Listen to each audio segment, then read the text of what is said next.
Hi, Hello, hi Donna, how are you doing? I'm good. Okay. It's not too much of a rush for you, is it?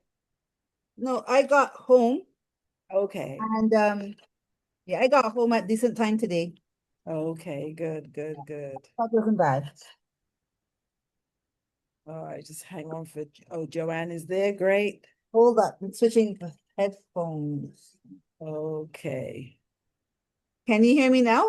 I can hear you clearly. I can hear you clearly. Let me show you. Am I not? Oh, let me say a quick hello. Looking Oh, crazy, okay. but I am very much here.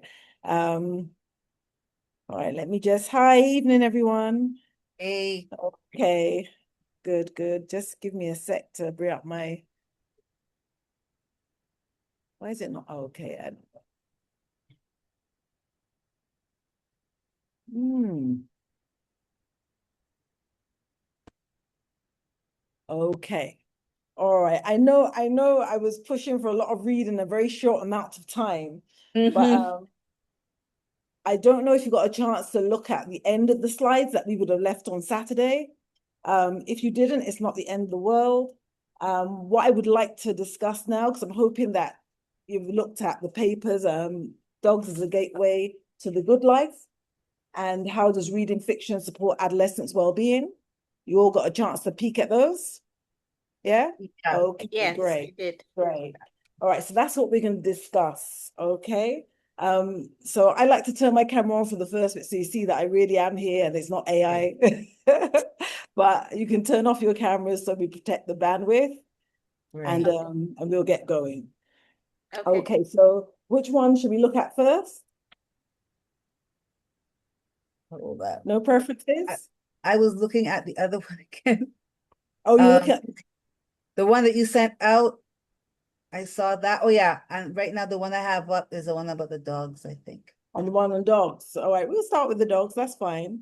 That's Okay, no let me problem pull at up my all. dog All one. right. So Maybe I have remember, it. our focus is on the methodology, the research design, and the methodology. So my questions are going to be. I took down the slide for a minute.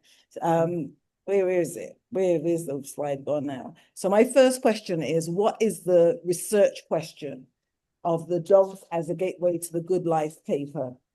What is the research question? Wait, hold on. I have up the wrong one just now. Okay. Uh, okay, wait. All right.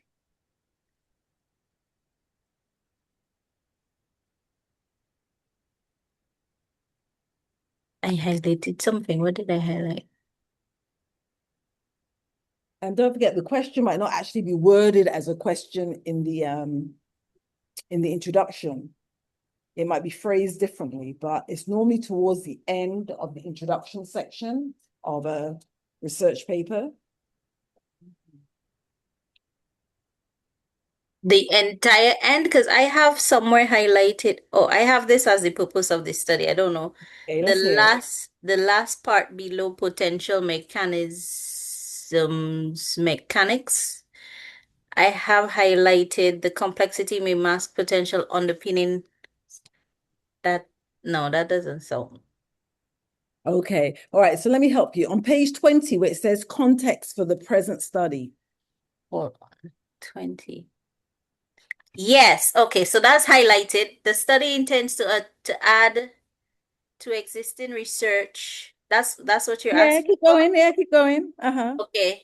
The study intends to add to existing research by examining the human-dog relationship as described by owners, actively creating themes that represent the routes by which relationships with dogs are perceived by human participants to influence their own well-being. I Right. have this is benefits, entities, or individuals that would benefit from the research. Okay, so if that was formulated as a research question, um, in the research process, it would be something like, how does dog ownership contribute to human Right. well-being? And Yeah. what mechanisms explain this relationship? Yeah. Ah, Oh, okay. 1 minute before we go any further. Um, Mm-hmm. Question. This is being recorded. However, The other one that was on Saturday was recorded, but we don't Yes. have it. Can I, yeah, let me just explain because I'm still in the process of trying to get what, all right, just quickly, because I know that you all are on the back end as well as tutors and Yeah. lecturers, right? So when with my undergraduate course shells, there is a section that says online classes or Zoom link. And Yes. normally I just go in that and set up the classes. And then when the class is finished, I just like switch on the thing and it's accessible to the students.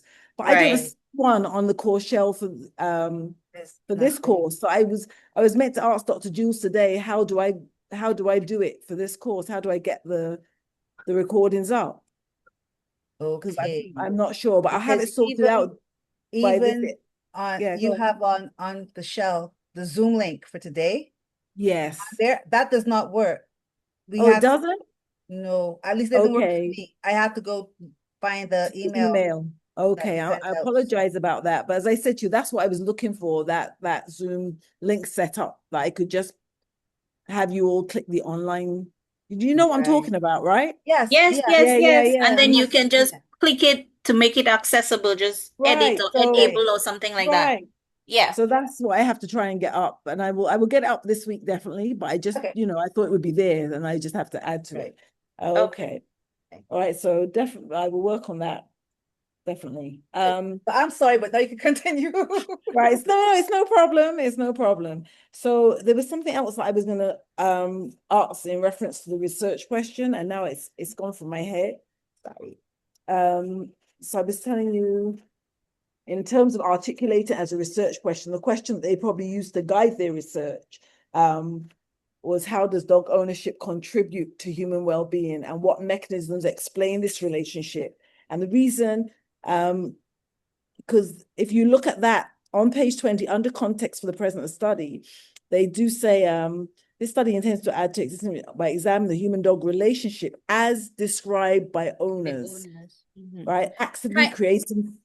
So Go on. I thought that this was like the because in your study there's the aspect of who's gonna benefit from it or who's going to who is Oh, it for. So this is where I right. put this as a Okay. benefit for dog owners and even like I Okay. have it here under benefits and I said Okay. entities or vet offices or individuals that would benefit Okay. from So the you're research. jumping ahead of the game. Oh, I'm sorry. Yeah. So Yeah, that's big time.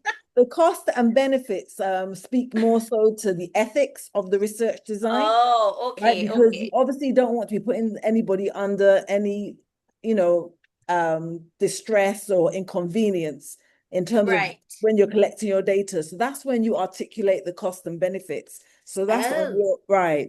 But at this point, our focus was on the research design, and okay. the research design is guided by the research question. So Question. even Ah. though this article is like the end result of a huge amount of research, right? So they may not have articulated the question directly in the introduction Mm, as a question, but they tell you what it is that they're investigating. You with me?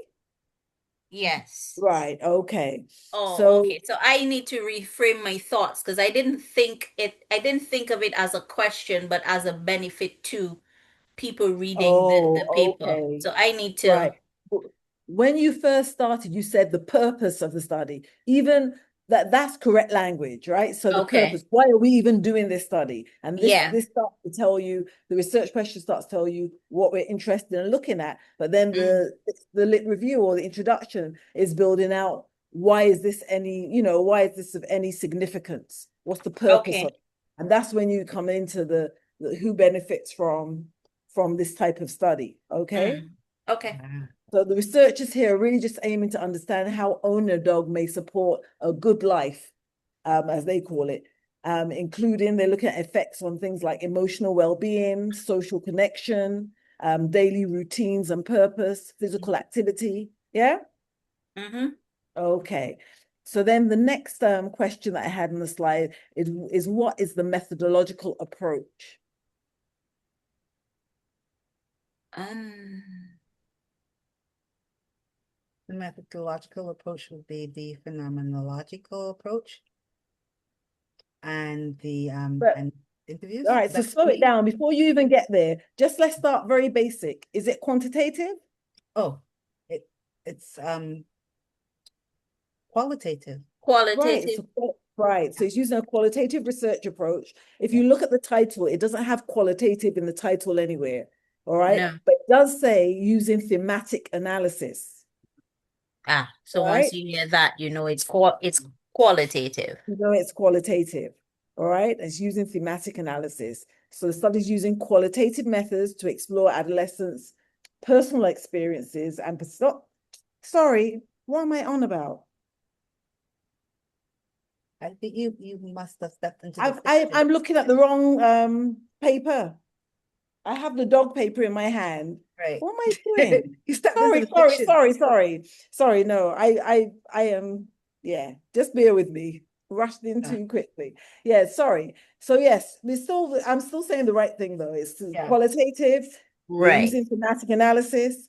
So it's using qualitative methods to explore people's lived experiences. So that's the important bit, the lived experiences of dog ownership. So when we Yeah. look at lived experiences, which methodological approach within qualitative research design are we leaning towards? Phenomenological. Lovely. And it's Yeah. known as IPA, which The stands for, IPA. Right. yeah, it stands for, it stands for, IPA stands for, Oh, Some all I remember phenomenological analysis. inter Individual. interpretive Interpretive. interpretive. correct, Phenomenological Yes. correct, analysis. interpretive phenomenological Interpretive. analysis. I Okay. was trying to By figure out this what the time I next year, was. you will just be using IPA and we'll all be on this, but I want to make sure you all know. And inherent in its name is the process. You have to interpretive Yes. phenomenological analysis. And so this approach really allows researchers to examine how individuals interpret the impact of dogs on their well-being. All right. And so what's the sampling strategy that's used? Wait. So she did use. Where is it at again? Right.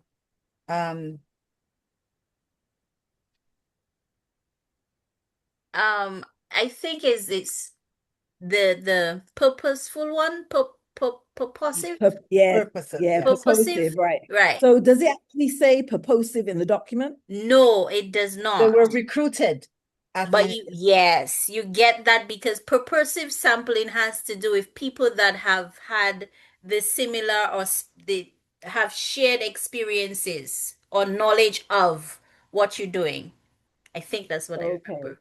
That's it? Right, you're there. Oh, So if you okay. look under participants, under the method, you'll see it says participants who had experienced dog Dog ownership. Because ownership. if you had never had a dog, there's no point in you being part Right. of the study, right? Through current or previous ownership as an individual or jointly as a part of a family, were recruited at a university in the southeast of England. All right. So it doesn't tell you how they were recruited, just tells you that they were recruited, which when you get to this stage, you realize that a lot of these studies that are published missing a lot of information. And sometimes that's forced by the word count that you have to adhere to for the publisher. But really, they should share their recruitment strategy. You know, did they get these people through a counseling department at the school, or did they get them through maybe a student society? Because that could have an impact on the nature of your sample. Are you with me? For instance, Right. if this sample was recruited through let's say therapy clients at the counseling center, it could be a case that there would be some inherent bias there because those students may have maybe an unhealthy attachment to their animal anyway because of other issues. You with me? Right. Yeah. Right. I have a question with Go this on. where it says that participants were rewarded with research points for taking Mm-hmm. part. The reward system was designed as a formative assessment to encourage taking part in the research that did not Right. have any impact on curriculum. In a situation like this, with the research points, could that be constituting some type of a bias as well? Yeah, because depending it's on an how it's being incentive, read. right? They're trying to Yeah, incentivize them. But to me, it's not clear when I read this if what benefit the research points are to the students. Is it a right. case that they're undergraduates and they have to collect a number of research points for I don't know what, right? So that's why I said it really is in terms of the written up version of the study is Because there are a lot of loopholes. the other thing I'm Oh, thinking about here too is that did anybody get a reward for inviting somebody else along or discovering other people, okay. So now you're talking right? about a different sampling technique. Which The sampling technique? snowballing. The That's snowballing, snowball. correct. Right. But there's nothing here that tells us whether they did engage in snowball sampling or not. No, Okay. right. So the only thing they tell us is about this reward system, which And the formative assessment to encourage taking part in the research. So that's what triggered me to ask that question, because mm, was the encouragement to take part, apart from the individuals getting the rewards, was it also to encourage other people to take part? yeah, and the fact that we're having this discussion means that there's a weakness in the paper because it should be explicit. Yeah, Agreed? yeah. Yeah, Agreed. we shouldn't have you It trying makes for to an get interesting study on paper.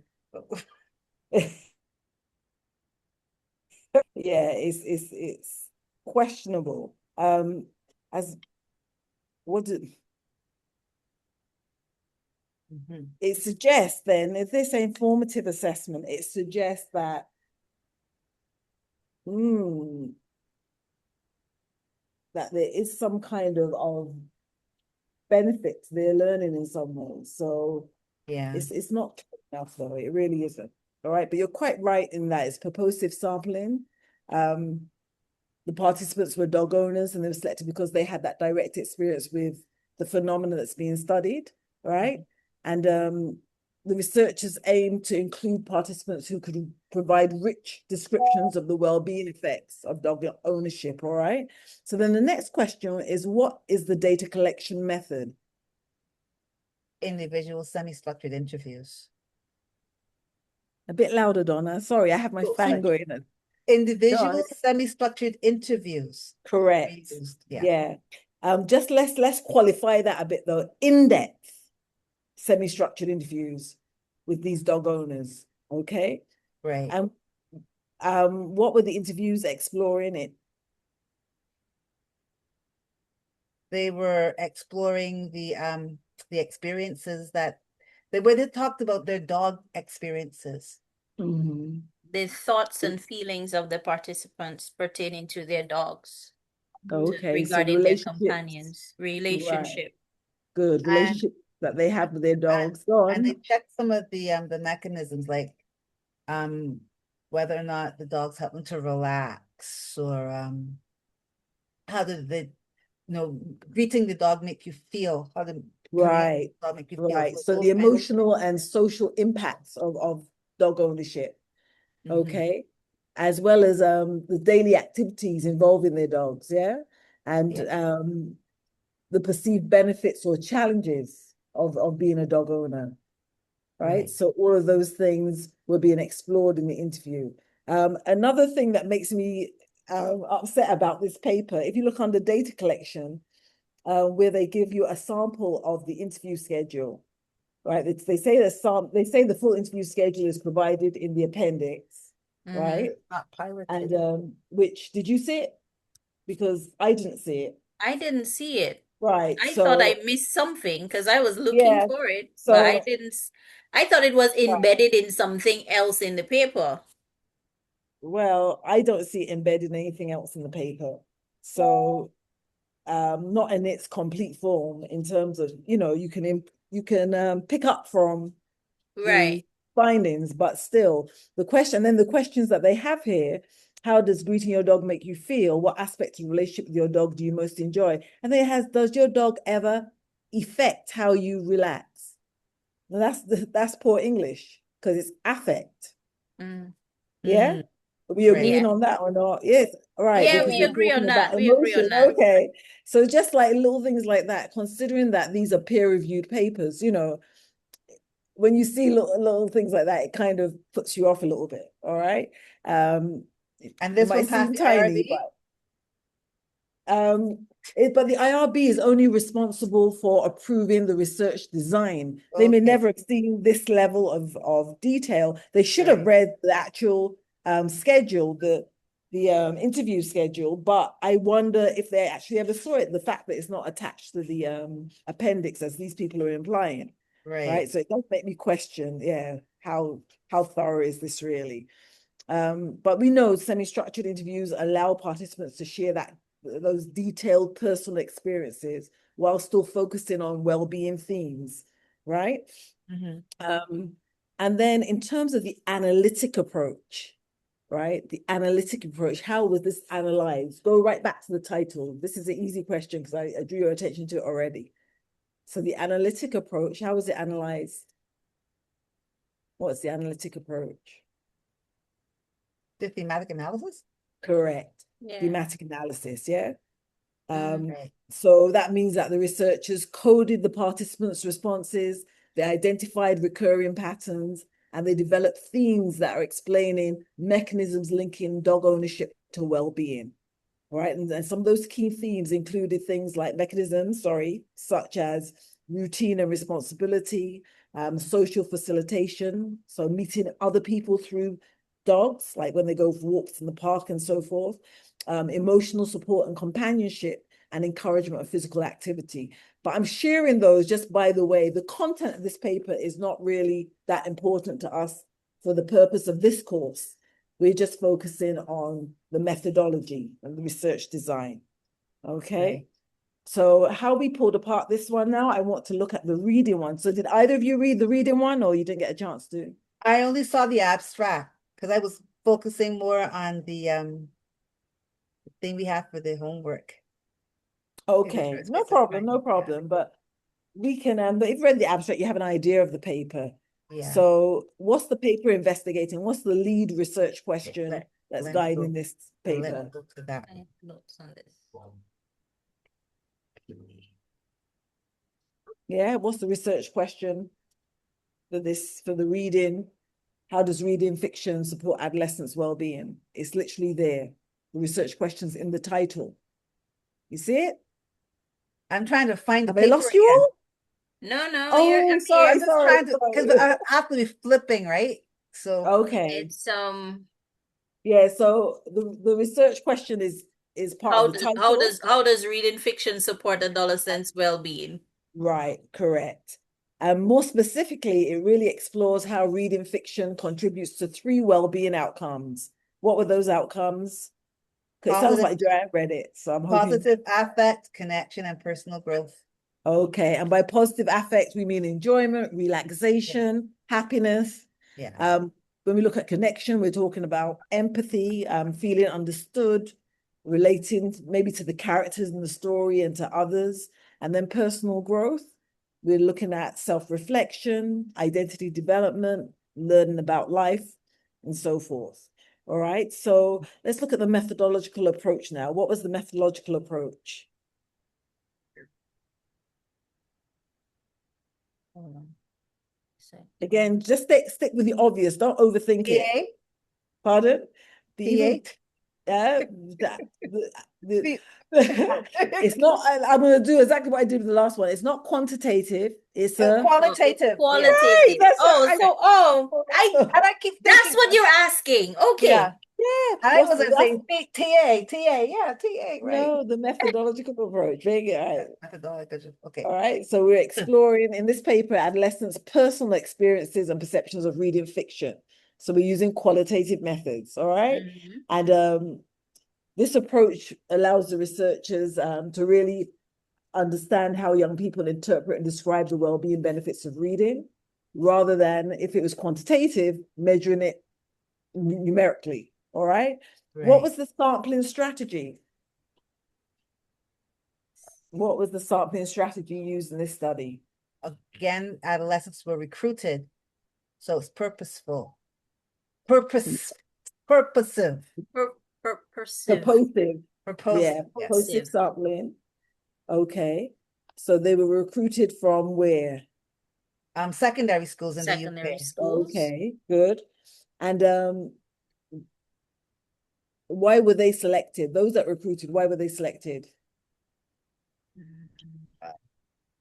They were trying to ensure a diverse sample, demographically diverse sample. So they got different nationalities and ethnicities represented from the Okay. So schools. I'm going to use a little bit of IRB language now. What was the inclusion criteria? What did these group of children adolescents have to be doing in order to be able to be selected for this study? Readers of fictional novels. Correct. They had to engage with fiction reading and have the ability to be able to reflect on its impact. Okay. Yeah. Okay. So the sampling aimed to gather information-rich participants rather than a statistically representative sample. Okie dokes. How about the data collection method? What data collection method was used? Let's see, 19 participants.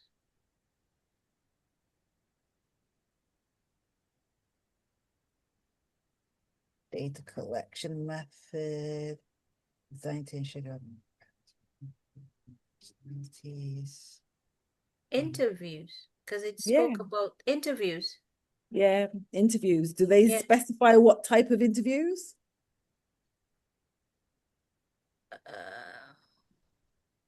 That's it. Hold on.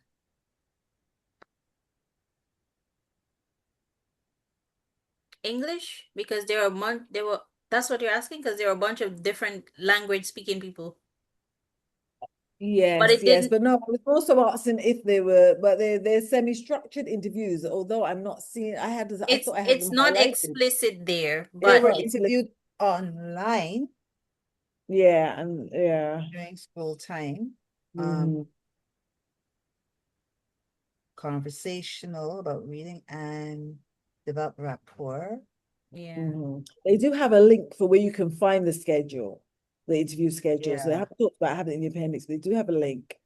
Yes. And they do mention also that it was part of a larger project, exploring reading and well-being in Exploring reading children, and adolescents, well-being. yeah, in adolescents, adults, and older adults. All right. So yeah, and they said the questions were designed and piloted. Why do you think the questions would have been piloted? Maybe this was the smaller group that the larger group research could have been based on. Because it was All right, we won't speculate. Let's just look at what's on paper in black and white, or blue and white as mine is, or on the screen. It says the interview schedule was developed as part of a larger project exploring reading and well-being in children, adolescents, adults, and older adults. And the questions were therefore designed and piloted to ensure that they were suitable for all age groups. But when you, in brackets, they have n equals 9, and of that 9, 2 are adolescents. So that is the pilot sample that they're referring to in the brackets. This is under interview schedule. You see the subtitle with interview schedule? Yes. Right. So in brackets, after piloted, that's the pilot sample. But this study is based on a sample of 19 adolescents. Okay. So the pilot is the number 9.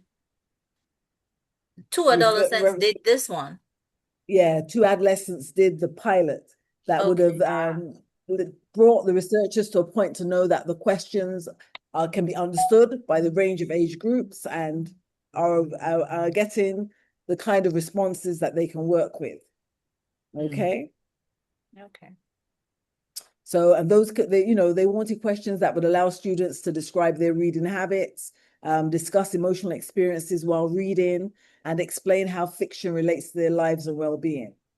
All right. And there was a level of flexibility in the interview, while they were still able to cover the key research topics, right? Okay. So then the analytic approach that's used in this paper, in the reading article paper, the analytic approach is actually, even though you might think that is IPA is more suited. So I think I heard one of you say IPA a little bit earlier. When you look at the question again, I think that you will come up with a different answer for the analytic approach. What's the analytic I think approach? it's narrative. I don't Okay. know. Because narrative Okay. has to do with looking at your stories and how it impact your individual life. So from when I read parts of this, for me, it's the particular story and what it did for them. I don't know. Okay. I might be wrong, but I don't know. Right. So logically, that sounds like it would make sense. If you look on page 659 under analysis, there's a subtitle that says analysis. So there's ethics and then analysis. Mm-hmm. They start off by saying thematic analysis was carried out using the 6 stages of thematic analysis identified by Braun and Clark. All right. Oh. So they analyze the interview data using thematic analysis. All right. And But we're going to go through the different ways in which the analytic approaches analyze raw data today. All right. Okay, and then just by the way, the main themes that came up were things like positive effect, connection, and personal growth. I Any still questions? yeah, I still iffy about Yeah, the go on. thematic analysis though. Because I don't know. You, you're thinking that it's not the best fit for the Right. research question that was guiding this research. I'm thinking that it's not. Okay. Well, Because I will go on. because when we looked at it and the for me reading parts of the paper and seeing what happens or what they talk about when they read the paper, that doesn't sound like thematic to me. It's not a right fit. I don't know why, but it's not Yeah, you meshing. don't think it's a good fit. And that's all right. Um it's I think you'll understand it a bit more after today's class, and we'll come back to it. Okay, so let me get back to my slides for a sec. Hold a sec. For me, thematic analysis came out of the blue simply because they were looking at identifying the patterns or things that they already had categories. Um, and the method was fairly flexible for I don't know, but just the thematic analysis jumped out at me more so than the narrative. Because Well, also I the don't the narrative. children weren't telling the way they weren't really telling stories about their lives. They were No, but they were talking about what the paper or what reading does for them. So if you go it all right, so if you read a fictional novel like in affectos, people spoke about feeling happy and comforted and bonding with with the story. So that is why my brain went somewhere else. But I kind of think narrative Yeah, analysis I know what you're saying different. is very logical, Joanne, in that you would expect it to be phenomenological because it's about their response to the material, As the a story. right, but it's not necessarily So, about their life. It's a response right, to it's not their something. life story, right? It's more their response. Yeah. So let's look a little closer. Don't worry, we will we'll get by there. the end of the session, Of we will course. be there. We will be there, Get there. right? So we're looking a little closer in terms of the actual processes that are involved in analyzing. So the analytic approaches of grounded theory, thematic analysis, and interpretive phenomenological analysis. Okay. Keynotes. So by the end of this session, you'll be able to compare grounded theory, thematic analysis, and interpretive phenomenological analysis. You're able to conduct initial coding and theme development and evaluate epistemological assumptions of each method and apply each method to the same qualitative data set. So I know that's another thing. I felt guilty about doing it, but I sent it anyway. I sent you an extract from a transcript of some research that we were doing during COVID. And it's just about 2 pages or so for you just to kind of, I don't expect you to read every last line, but I just want you to like glance at it and be familiar with it, because we are going to use that as a reference point for the example in today's class, okay? That I would have sent by WhatsApp. Yeah. Right. I Everybody did got look it, at right? that. Okay, Yes, I okay. The did. anonymized extract. Okay. Okay, so just to give you a quick overview of the qualitative analytic approaches, so just to recap, we're looking at key approaches to qualitative data analysis. There are others, but these are the 3 key ones that are discussed in Frost and Patton. They're the 2 books that I would have given you links to. And these include thematic analysis and the IPA. Along with, if you look at Patton's chapter that I would guide you to, Patton gives like a broader discussion of qualitative analytic strategies, all right? So we know that this approach is fundamentally concerned with understanding meaning, experiences, and social processes, rather than measuring variables numerically. And we know that it's trying to understand how people interpret events, construct realities, and describe their experiences. All right, so we have a good understanding. And we know that for grounded theory, we want to develop theory from the data. With thematic analysis, we're identifying patterns or themes across data sets. And with IPA, we're exploring the lived experience and meaning making of the individuals. All right. So across all 3 of these approaches, I want you to remember that analysis is iterative. All right. So it's a continuous process of back and forth as you move through in interpreting the material. Okay, so it's iterative, it's interpretive, and it's reflexive. All right, so you have to move repeatedly between the data, your interpretations, and emerging, one second, why is my, sorry, and emerging explanations that you are formulating as you go along in this process. All right. When you read Patton's chapter, you'll see that he complements what we've looked at so far by discussing strategies that researchers use to analyze qualitative data systematically, right? So the patterns, the comparing the cases, the building the explanatory frameworks. But he also talks about, or places a lot of emphasis on the rigor that's necessary, the transparency that's necessary, and the systematic interpretation. All right. So at a postgraduate level, when you're writing your thesis, you have to document everything, every single thing. All right. As best as you can, so that it's clear that how you arrived at this data and that it's valid and that it can stand alone, and it therefore justifies your interpretation of it because of the way in which you collected it. Okay. Okay. All right. So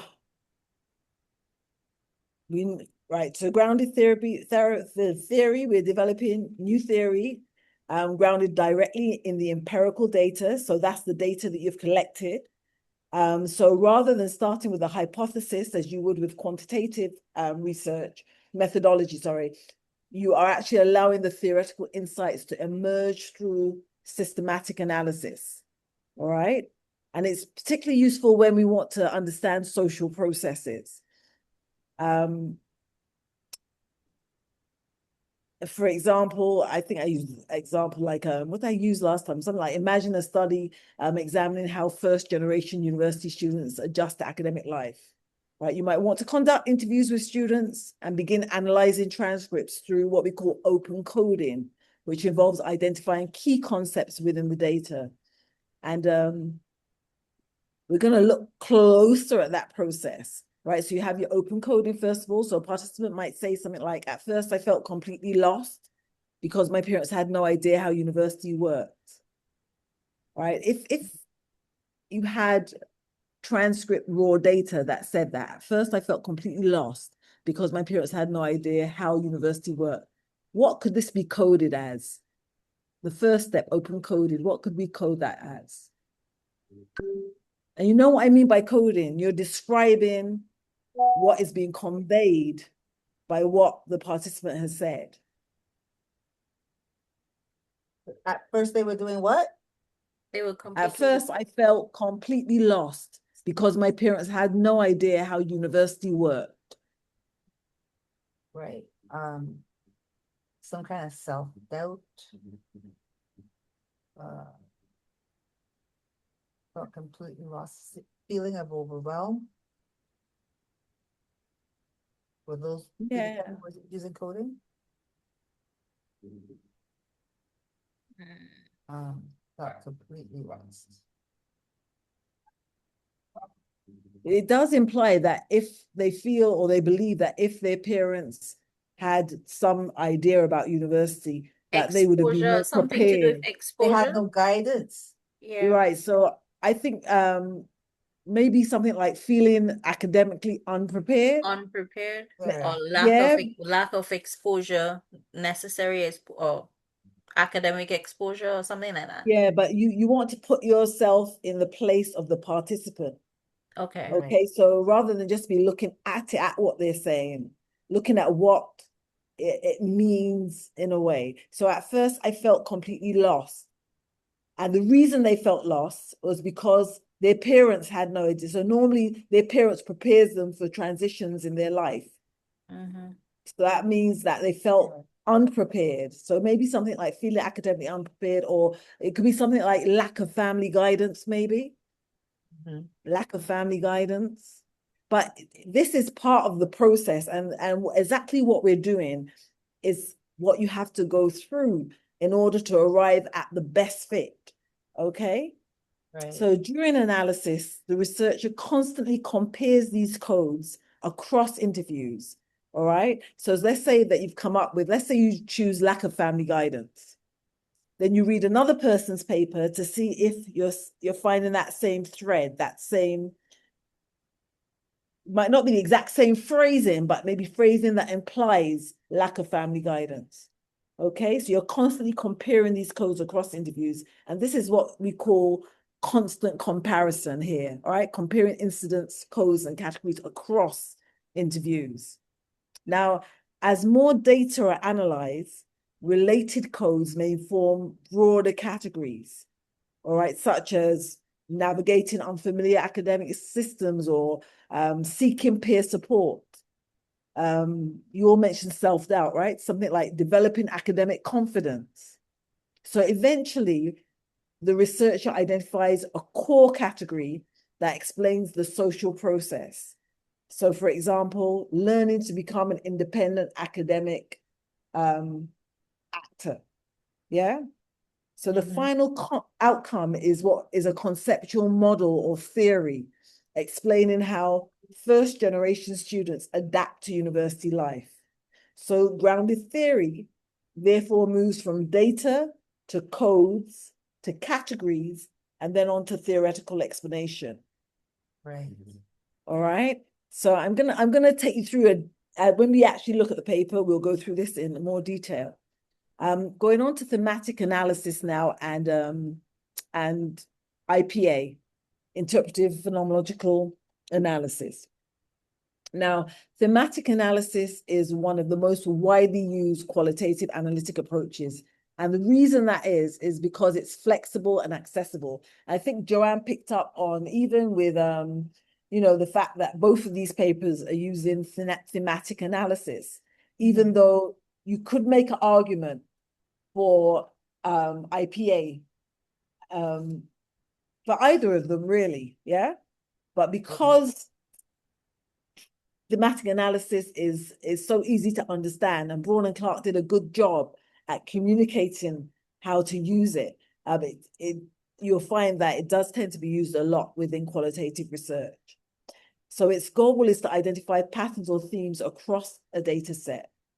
For example, imagine we interview 20 employees about working from home, all right?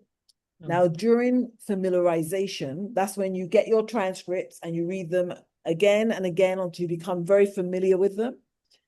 So during that process and coding, we might identify initial codes such as work-life boundary difficulties, increased productivity, feelings of isolation, flexible scheduling. Yeah, those are kind of common themes that you would expect. Right? So these codes are then grouped into broader themes in thematic analysis. All right. So you might group into broader themes such as something like blurring of home and work life, autonomy and flexibility, social disconnection, because you're not in the workplace talking to, other people in the workplace and stuff, but you're at home. So themes represent patterns of meaning across participants rather than individual experiences. All right. So thematic analysis is useful when we want to summarize common patterns within large data sets. Now, let's contrast that with IPA, all right, Interpretive Phenomenological Analysis. IPA has a different focus. Instead of identifying shared patterns across many participants, it aims to understand how individuals interpret and make sense of lived experiences. And I want you to put underline lived experiences in your head, because I think that will help to differentiate it, IPA, from the other analytic approaches, okay? IPA is ideographic. So this means it focuses on detailed analysis of a small number of cases. For example, a study might examine the experience of being diagnosed with a chronic illness, right? And the participant might say something like, when the doctor told me, it felt like my whole future collapsed, right?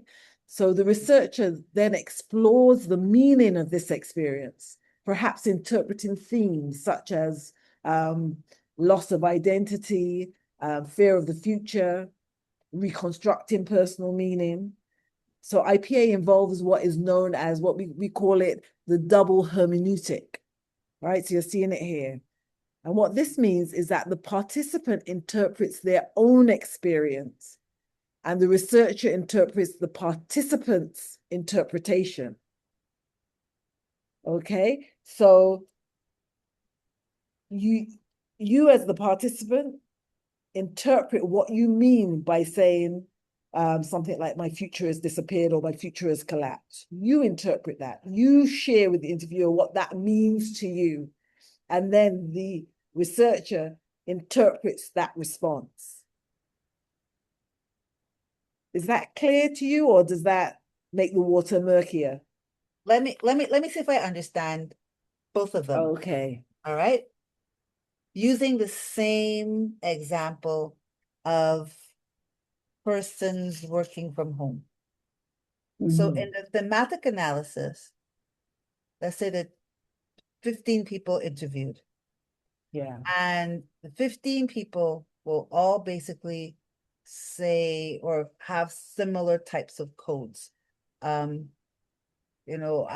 It's when I'm here, you're looking for the reoccurring codes, right? Across the 15. Across the 15 people.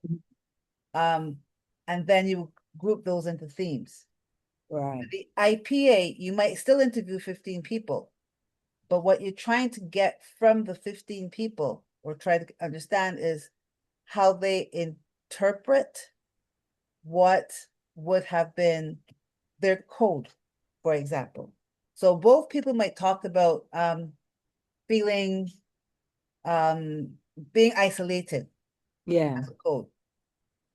But for the thematic analysis, it will end there in terms of, yes, the things that we talked about for people working at home will be isolation. And so, but for the IPA, you would then find out from the individual, what does that mean for you? And then what you would code is that individual saying, well, I really miss getting up and leaving on mornings and seeing my work colleagues face to face. I really miss gathering at the coffee machine and chatting. Okay, but yes, Donna, but it's a little deeper than that. They're more likely to say things like, yeah, it feels like I'm not connected to anybody now. Like there are things that are going on in my workmates' lives that I don't even know about anymore. While before, when we were at work, I would have heard when, I don't know, the daughter lost her front tooth, or, you know, Right. but now I feel like almost like I don't exist in their worlds as I Right. used to. Or so I it's feel really left out right. So it's trying to get to that deeply personal or emotional experience for the individual, for the individual. Whereas in right? Which is why thematic, it's it, idiographic. okay. Mhm. I think I understand it better now. Yeah. While with thematic, you're looking for commonality among the group. Yeah, But that's the only way I can put it, right?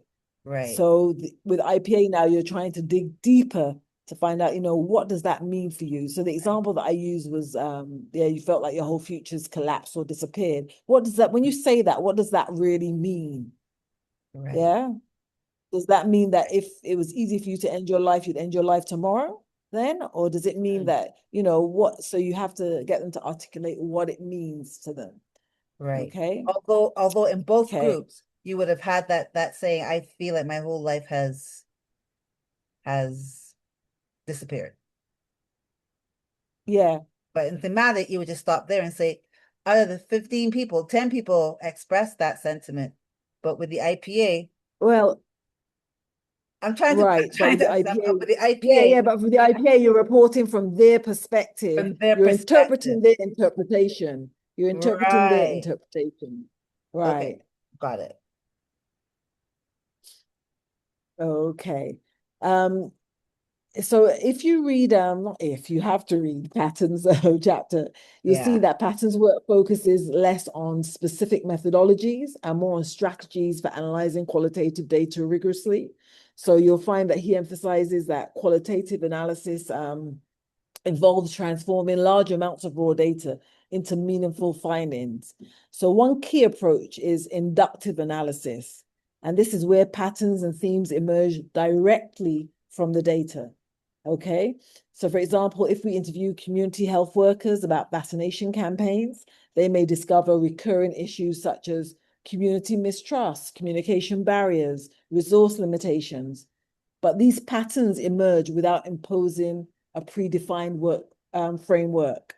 So there's no IPA, there's no grounded theory, there's no thematic analysis. It's just that the patterns that emerge from the data. Yeah. Okay. And another strategy is deductive analysis, where analysis is guided by existing theories. All right. For instance, if a study applies self-determination theory, researchers might analyze interviews according to themes such as autonomy, competence, relatedness. All right, because you're being guided by the theory. Patton also emphasizes cross-case analysis, which compares patterns across multiple participants or settings. So to give you an example, researchers studying leadership in hospitals might compare experiences of junior staff, experiences of senior managers, and differences across institutions. All right. And we were in the extract I've shared with you is from some research that we were doing with during COVID, and we were comparing experiences of primary school teachers, secondary school teachers, primary school parents, secondary school parents, and primary and secondary school children. Okay. So the same phenomena is being studied, but across different groups. Right. And different schools as well in our case. Okay. So Patton highlights the importance of analytic rigor, including things like transparent documentation of analytic decisions. All right. So every decision that you make, you need to document it. All right. Reflexivity about the researcher's influence. All right. So if you're studying something to do with parenting and you're a parent, you need to declare your hand. You're a parent, and this is what you're coming into the study, believing, understanding, or, you're not saying this is my bias. You're describing who you are. All right. Triangulation, using multiple data sources. So you aren't just relying on the interviews alone, but maybe you're collecting data or policy documents in other ways, or using other kind of documents that are there accessible to you, that then when you cross-reference between your interview findings, the themes that you end up with and the other information, you see whether they all converge on the same finding. Okay, so these practices, transparent documentation, reflexivity, and triangulation, they help to ensure that qualitative findings are credible, trustworthy, and analytically sound. All right, so it's not that you just went to sleep and woke up the next day and made up something, but you've actually been through a process, it's documented, anybody can come behind you and follow that process. Okay. So together, these approaches really illustrate the diversity of qualitative analysis. All right. You have your grounded theory, develops theory from data, your thematic analysis identifies patterns across data sets, and then your IPA, which explores individual lived experiences, and then pattern strategies, which provide that broader analytic frameworks for interpreting qualitative data. And choosing among these approaches depends on the research question, the epistemological orientation, and the depth of analysis that's required for your study. All right. Okay. Any questions at this point? I'm going to give you a little 3-minute get up, leg shake, run around, and we'll meet back here for 6:15. It's about 11 minutes past 6. Yeah, just a quick. That could work. I'm going to get bathroom run. That's okay with you, Joanne? That's fine. Okay, so we'll Great. meet back here at Back 6:15. here just now. Okay. Great. Okay. All right, good. I got to turn some lights on.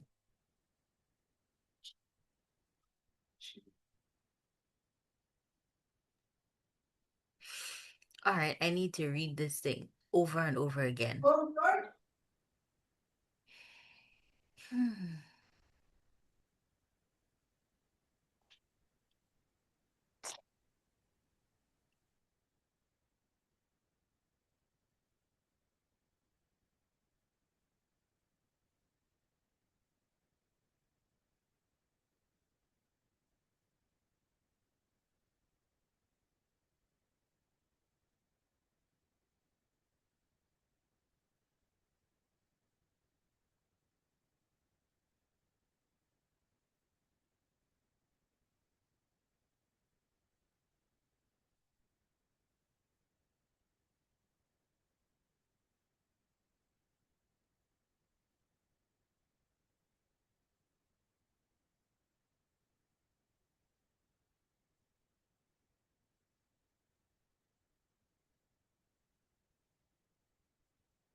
Joanne, you still there?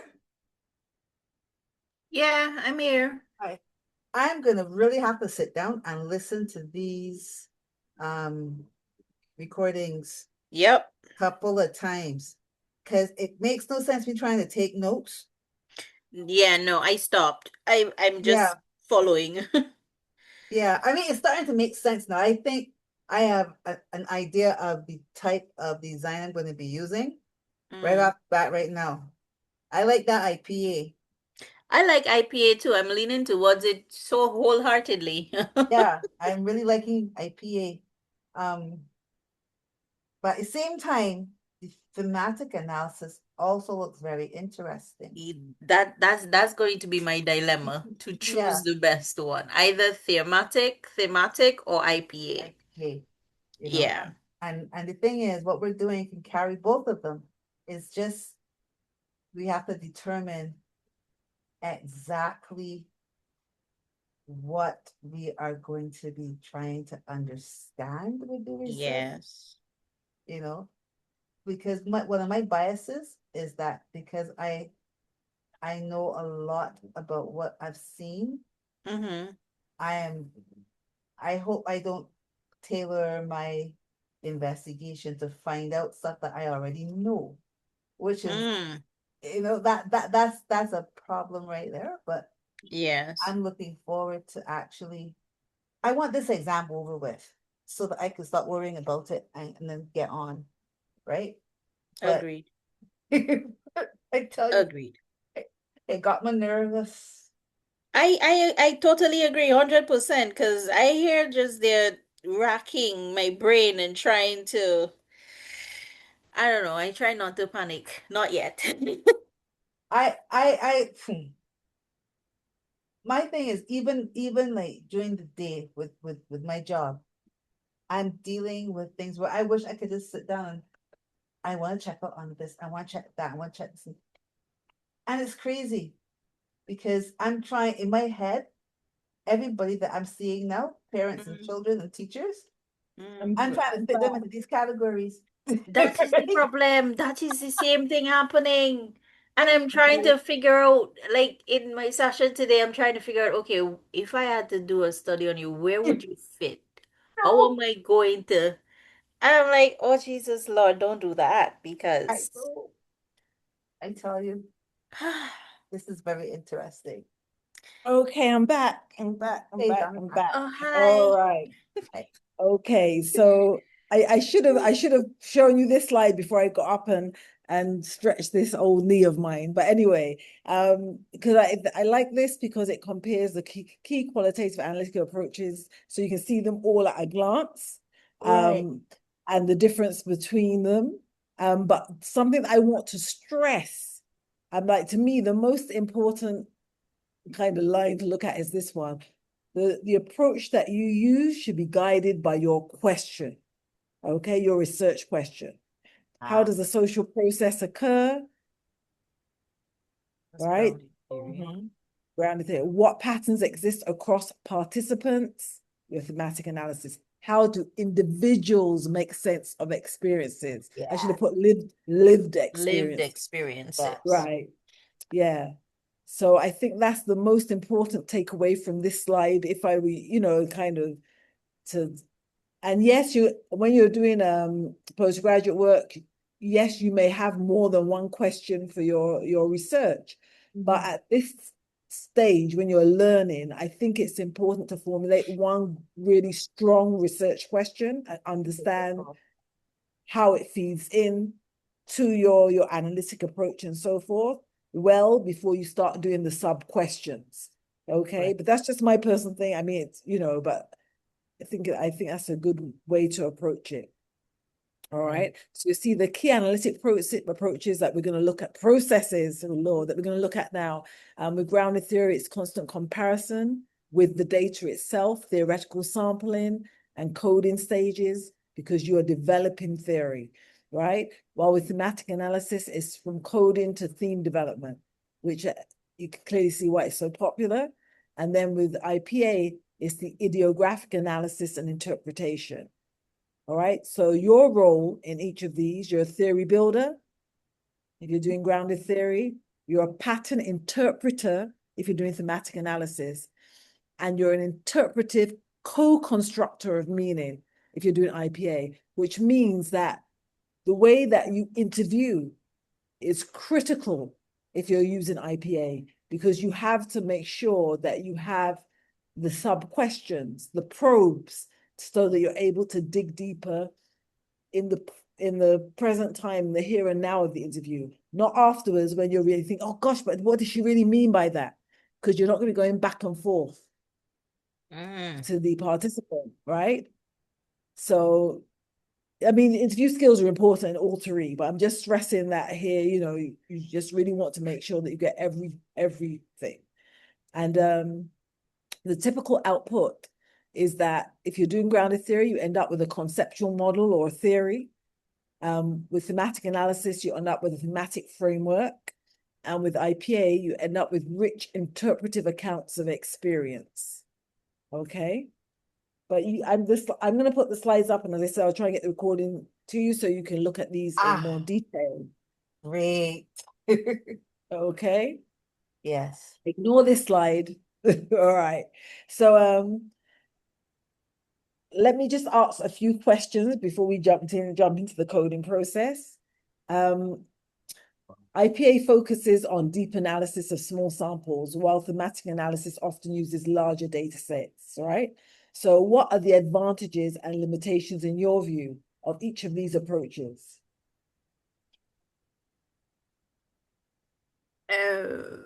For me, the IPA is you have to be able to, the disadvantage or the disadvantage for me is it has to be a continuous probing and conversational process for you to then be able to get everything that you need. Because you can't double back as for Right, lack of a better phrase. right. So it's going to be more time intensive. It's not going to be a Yeah. 30-minute interview. Let's be clear, No. right? Okay.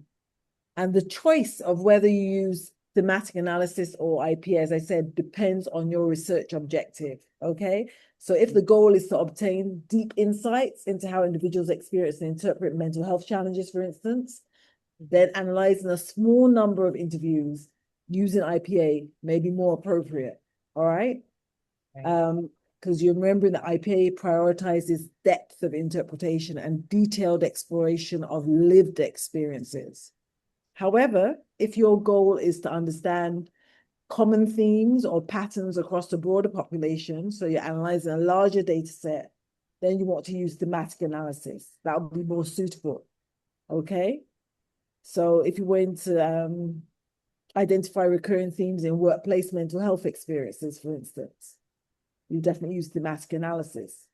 But if you want to understand how individuals make sense of depression or anxiety in their personal lives, you'd want to use IPA. So the trade-off is between depth of understanding and breadth of pattern identification, right? So that's why I call the slide depth versus breadth, all right? So the next question, we know that in grounded theory, we're emphasizing building theory from data, while some qualitative approaches apply existing theoretical facts, right? So is it ever possible, do you think, to approach data completely without prior theoretical assumptions? I I, Don't think so. I'm here, someone say, don't think so. I don't think so. I don't think so. You might the even if the theoretical assumption is very historic, it's a base from which you can say, well, look, I'm going to be doing some research here where I'm going to be looking to see whether this stands true in this time. But you have to have some kind of base to start with, even if you're trying to create or find your own your own theory to explain what's going on. You do need to start somewhere. And having a prior theoretical assumption, I think, is a place to start. I'm just speaking from my And heart. I think I came on back in a discussion where I heard you all saying something about like, you know, like, I can't remember the exact words, but implying that your prior knowledge kind of, you know, Yeah, influences how but you yeah, look at people now. influencing. So, right. So yeah. So in practice, it's difficult for us as researchers to approach data entirely without some kind of prior assumptions. Yeah.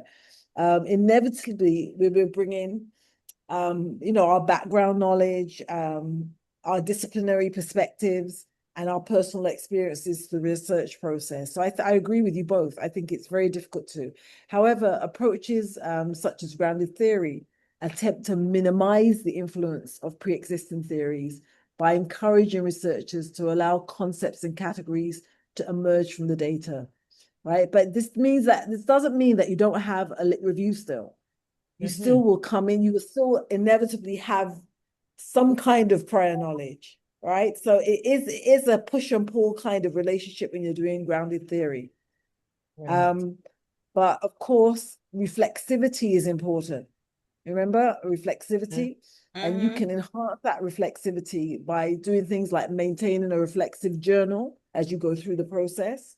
Right. And acknowledging your theoretical orientation, from the outset. Mhm. Documenting your analytic decisions as you go through the process. Yeah. Okay. Right. So those How are ways that Mhm. you Go can ahead. try to minimize the effect of or the influence of your prior knowledge. You can ask a question? Yeah, I was going to ask in terms of the usage of the grounded theory, how often or how much more or less often is it used than thematic analysis or IPA for qualitative? It's used. I'm gonna give you a study of grounded. If you go into Google Scholar and Google grounded theory, you'll find that there are articles out there. People do engage in grounded theory because it's theory generating, and that's Right, ideally what you want to engage in.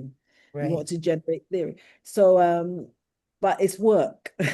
It's a lot of Yeah. work. All of it is a lot of work, but I'm just the Yeah. grounded theory, yeah. So but the point that I really want to make here is that rather than eliminating prior assumptions completely, Mhm. what you have to aim to do is to make them as transparent as possible, make your research process as transparent as possible so that other people can critically examine and see that your influence, what you've came into the study with, is not impacting the analysis Mm, greatly. Yeah. okay. yeah. That's kind of what you're doing. And for the life of me, I'm trying to think of an analogy in some other aspect of life that is like this. And the only thing that comes to mind is parenting as your children get older and, is you of, influencing them or making them, I don't know, maybe go a particular career path or, what you do to prove or justify that it's not your influence is Mhm. basically what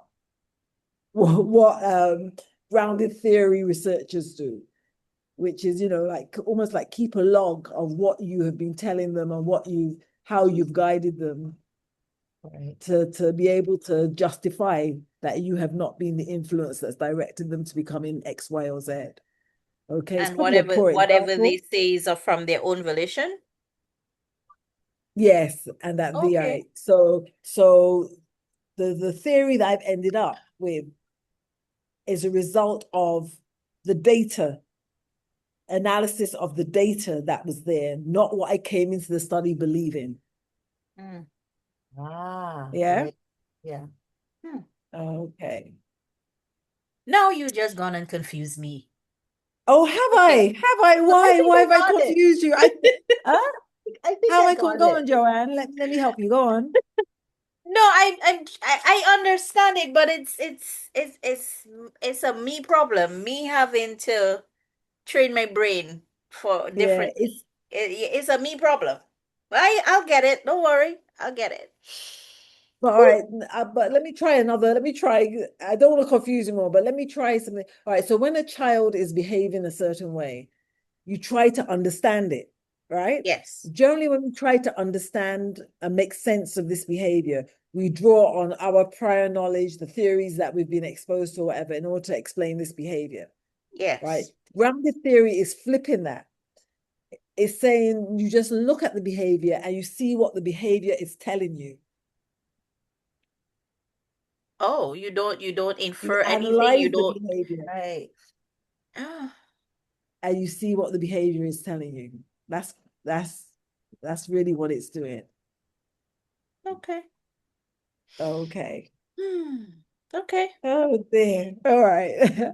Okay, so in terms of interpretation and reflexivity, we in IPA and many qualitative approaches, the researcher plays an active role in interpreting meaning. All right. So how Mhm. can researchers ensure credibility while acknowledging subjectivity? And I kind of gave you some of the answers already. Right. By writing down everything that you do. Yeah. Keeping reflexive journals. Reflective journal detail of what you did and what Yeah. you. Yeah. Keeping And audit also, trails.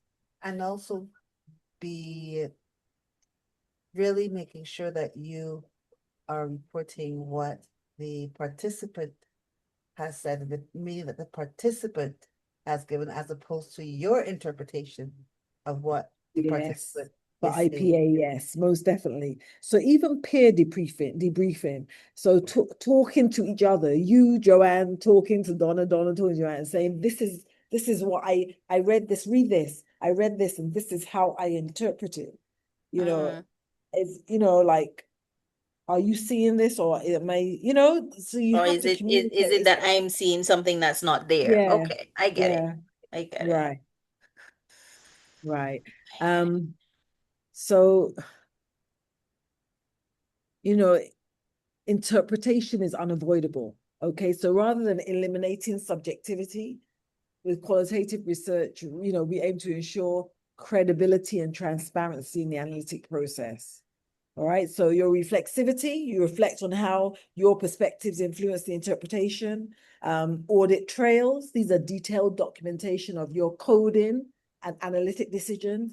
So you should have a code book that I should be able to take and go through the same transcripts and arrive at similar conclusions to you based on your coding. Yeah. And I said peer debriefing, you're discussing your interpretations with other researchers. All right. There's also something called member check-in. And this is when you allow participants to review interpretations. Okay. So It's you have, almost like it's almost go like on. when you give a police report and the police make you read it and say, well, this is what you're saying, right? Yes, right. That's exactly wonderful example, Donna. Yes, yes, yes. That's Okay. exactly what that is. That's member checking. Yeah. All right. And then there's thick description, and that's providing detailed contextual accounts of data. All right. And so all of these practices, the reflexivity, audit trails, peer debriefing, member check-in, and thick description, they help to ensure that interpretations are grounded in the data and systematically justified. Okay. All right. Okie dokes. And then in terms of analytical rigor and trustworthiness, Pattern emphasizes systematic analytic strategies. All right. I don't get the impression that you all have read Pattern yet, but it's okay. I know you'll No, get we have there. not. So I won't ask the question. Well, the question was what makes qualitative findings convincing or trustworthy? And we've kind of spoken to it already. I just wanted to But documentation.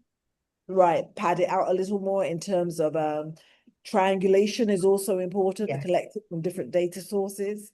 I mentioned thick description already, and transparent coding procedures, having your code book and so forth.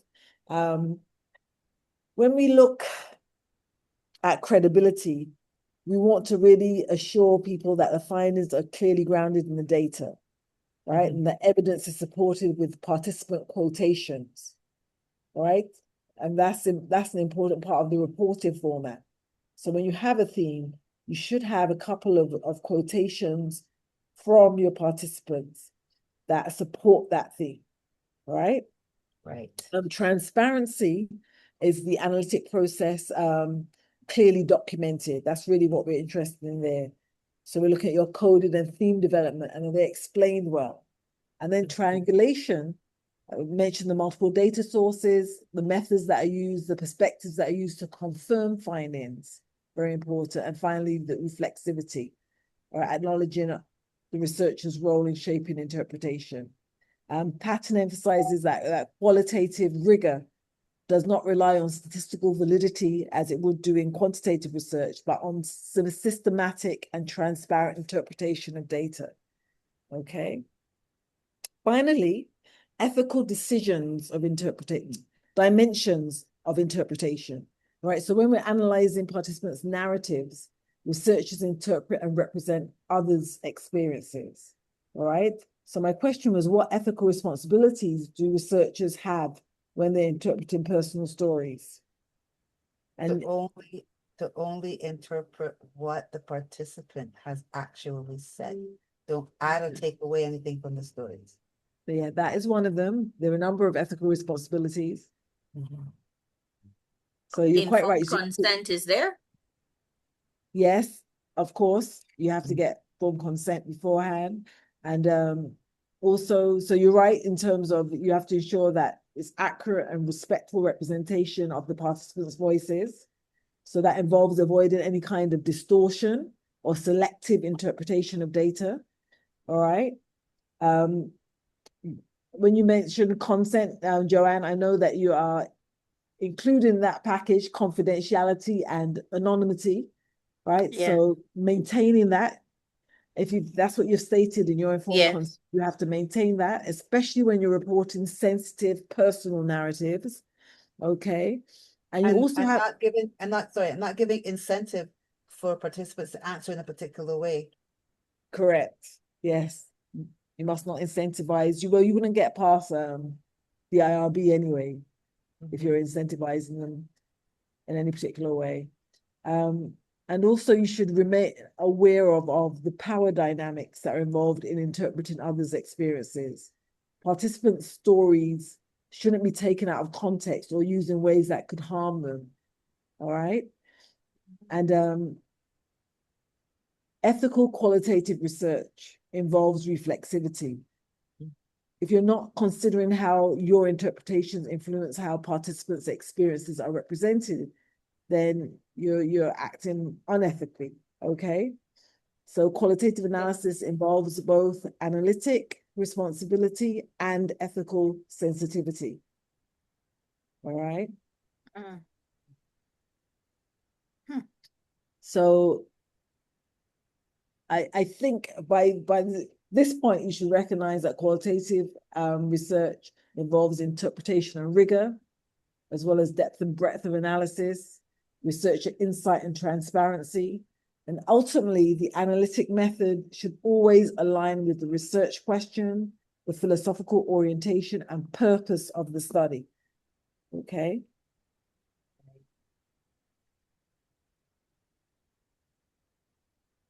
Sorry. Okay, so what I have here now is we're now going to look at 3 example coding frameworks that show how the same raw interview data, which I've shared with you already, can be analyzed using grounded theory, thematic analysis, and interpretive phenomenological analysis.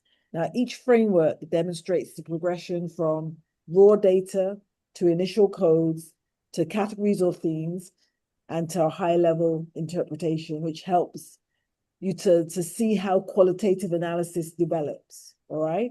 So as I told you, what I've shared with you is an extract from a study where indeed the paper has not actually been published yet. We're still in analysis mode, but it's very difficult to create interview transcripts.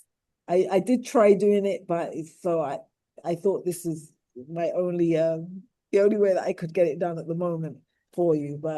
And I will draw on some older studies that we do have publications from, so that we can use that data to do these activities. All right. So of the first step always is to familiarize yourself with the data. So this, as I said to you, this data comes from interview with a primary school teacher who's interviewed during COVID. You can choose the best coverage option for you. Okay. Sorry. And it's okay. And your first step will be to familiarize yourself with the data. Okay, so you become deeply familiar with the data set, and the only way you can do that is by reading it and rereading it. And what happens is, even if you interview the person face to face, you have to transcribe the recording, and that process alone helps you to become very familiar with the data. If you interview them online and a transcription is generated, you still have to go through the recording and make the corrections in that transcription because of accents and different tones of people's voices. The transcription is never 100% accurate. And again, going through that process of cleaning up the transcript, again, helps you to become very familiar with the data set. Okay, so you're reading and rereading transcripts or documents, if you're using documents, because it doesn't necessarily have to be recorded interview. As I said, you might be using policy documents or other types of diaries or newspaper articles. Okay. And as you read through time and time again, you take notes on your initial impressions. Okay, so you record potential ideas for codes or patterns as you're reading through. All right, so the initial output is really, as you become familiar with the data, is your preliminary observations and understanding of the data set. All right, so we're going to start with grounded theory coding framework. All right, and so we're going to see how this transcript can be analyzed using grounded theory. And you know that the aim is to develop theory. And so instead of starting with a predefined framework, with this approach, we're allowing the concepts to emerge from what participants say. So first we examine the transcript line by line. All right, so I've just taken an extract here. The teacher says, having been thrust into online teaching unprepared, it caused a bit of a panic. I reached out to other ITCs to help me get familiar with Google Suite. I didn't want my students to be disadvantaged. Some students did not have devices and had to use parents' phones. Teaching time was shortened significantly. Okay, so that's an extract from the raw data. The first step is, as we're going through line by line, we're open coding. So it's line by line concepts, right? So at this stage, we're performing open coding, which means assigning short conceptual labels to segments of text. All right, so for example, from this statement, we might code thrust into online teaching unprepared. And they say something in between their panic. So the codes that we might put there are things like sudden transition, lack of preparedness, emotional stress. All right. IT coordinators were overwhelmed. Institutional capacity strain. Did not want students disadvantaged. Teacher advocacy, equity concern. Student at lower end of stream. So they have some awareness of student vulnerability. Teachers training student themselves. Role expansion. Now teachers were becoming IT trainers, training the students how to use the Google Suite. Okay? So there's just some examples of open codes. You might be thinking, oh, I wouldn't call that peer support seeking. I would call that, I don't know, seeking expert guidance. And that's fine, okay? The codes, once you can justify the codes that you generate, that's the important thing, all right? So if you remember, the teacher explained that she reached out to the IT coordinators and the teachers taught themselves Google Suite so that their students wouldn't be disadvantaged, right? So you might come up with codes like the self-directed learning, seeking peer support, teacher advocacy for students based just on that. All right. And so as you continue coding the transcript, you'll start to see patterns emerging. For instance, several codes relate to teachers compensating for institutional gaps, such as limited training and insufficient resources. So that's what you're going through on step 2. The third step now is what is called axial coding. And this is where you're linking codes into categories, right? And this process of axial coding, when you begin to group these codes into broader categories. So for example, what you're doing here is you have emergency transition to online teaching, right? So related open codes from the previous step will be things like sudden transition, lack of preparedness, panic, right? Institutional training gaps, delayed training, overwhelmed ITCs. All right, so you're grouping these related codes under the axial coding. I like a little feedback. Does this make sense, or does it seem that you not see any relationship between the categories and the codes? It's making sense, but at the same time, I'm here thinking, that for me personally, I would have to really and truly understand to be able to generate the titles under the category. Expand the teacher responsibilities. I may have a completely different word for that, but Yeah. the related open codes would substantiate or justify that particular category. So I know that we did the open codes first, but essentially, which comes first, the chicken or the egg? Am I looking for Well, the open codes, you're going first? through line by line. And Right, then when you've got the open codes, you're then using those to arrive at the categories. right. So Okay. probably I should have flipped these two columns and put the related, I should put the open codes and the category afterwards. Would that have made more sense to you? No. I'm just looking No? at the category. No, this it's fine how it is. I'm just looking at Oh, the okay. categories and saying, okay, from like for example, sudden transition, lack of preparedness, panic. That phrase, emergency transition to online teaching, it makes sense. But what I have come up with that at the time, that's what I'm saying, right? Okay, yes. Right. Mm-hmm. So we do have to have, Okay, so yeah. yeah, so here, expanded teacher responsibilities from the extract that I've shared with you. Mhm. Teaching student digital skills may be the only open code from that piece that I coded, right? So you would then have to continue and go through the whole, I don't know, 25-page transcript to see if there's any other open codes that fit under this expanded teacher responsibilities. So you might find things like calling parents at home, if I remember rightly. I think there's calling parents at home and emailing parents and things like that that they weren't doing before, that they're doing now, might be additional open codes for this expanded teacher responsibilities. Right. Okay. So for example, equity concerns for vulnerable students. You have disadvantaged students and digital divide.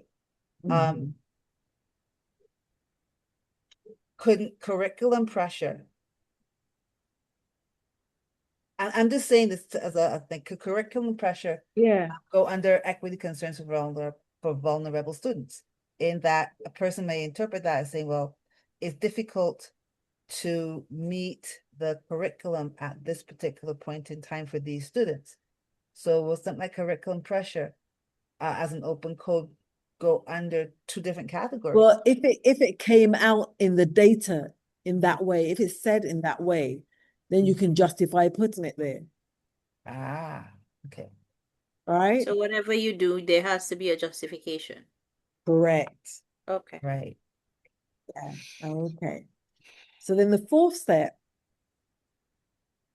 you're now moving into selective coding.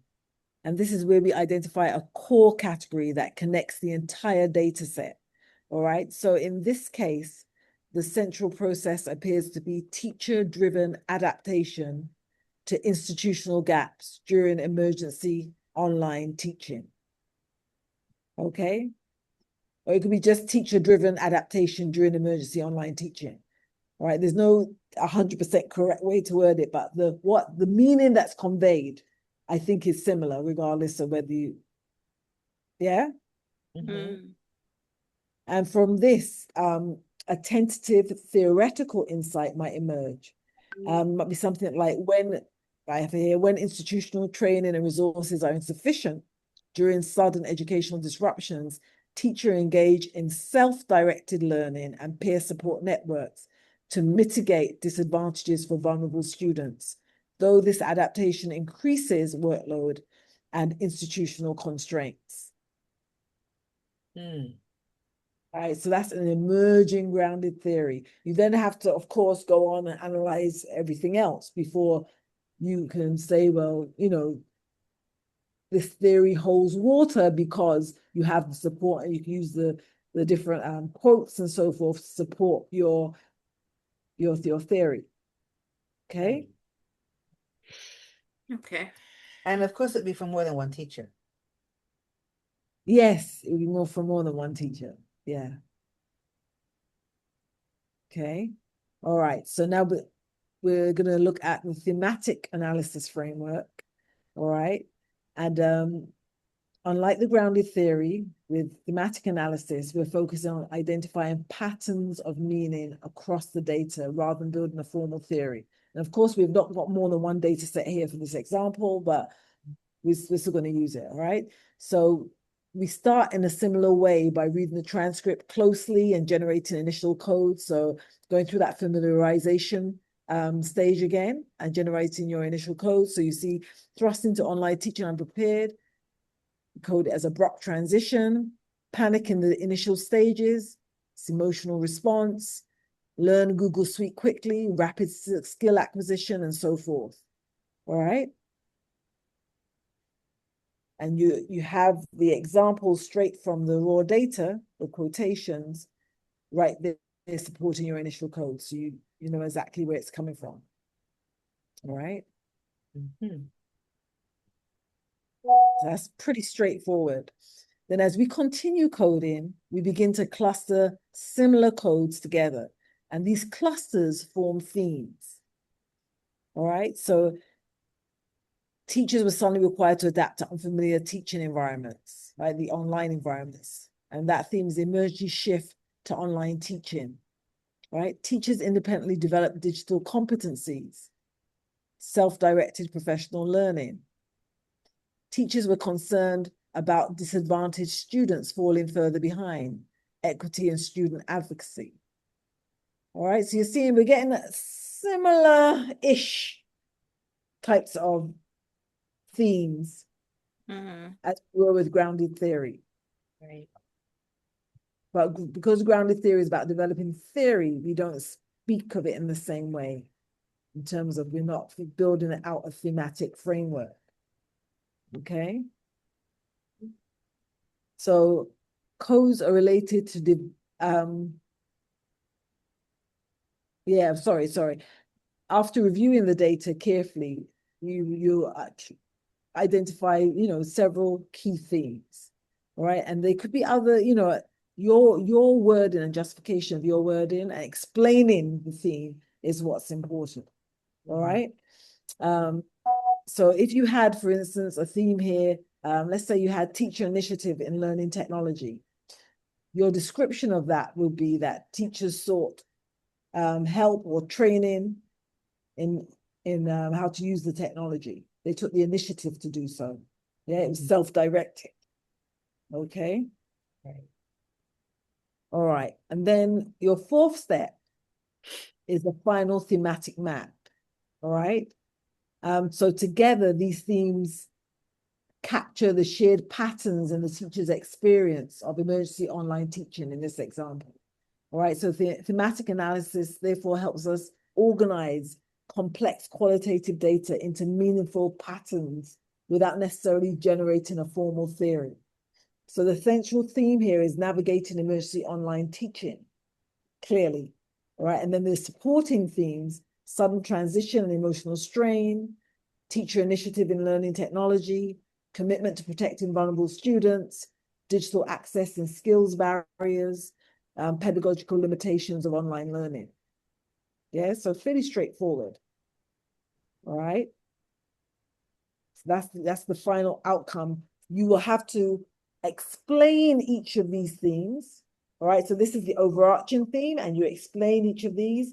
And when you're presenting the work and your findings, you will have some of the quotations as examples. You will also you will identify your participants anonymously. So you might call them P1, P2, P3, so that when you are using examples to show that, let's say, sudden transition and emotional strain, you might have quotations from participant 3 and participant 16 and participant 21, let's say. All right, so you can see they're coming from different people, right? Right. Okay. Any questions before I move on from there? When you look into the codes, let's say you got the 15 people, and you're analyzing each sentence, should you have the equivalent of 15 codes per sentence? Or per, yeah, like Okay. here. So If you got that's a good question. That's a good question. When you do your initial coding, you Mhm. see these initial codes that you end up with, Yeah, you can then read across your 15 transcripts using your code book with these initial codes to see whether there are reoccurring themes. Yeah. If these, no, I'm telling you what, let me explain to you. You will go in and you will code all 15 transcripts. right. Then you will group them into themes, and then you will go back and check to see you're drawing out the quotes that support the themes, right? You describe the Right. themes, you make sure that, and then that's what you're doing. So you're building out that way, Okay. right? Yeah.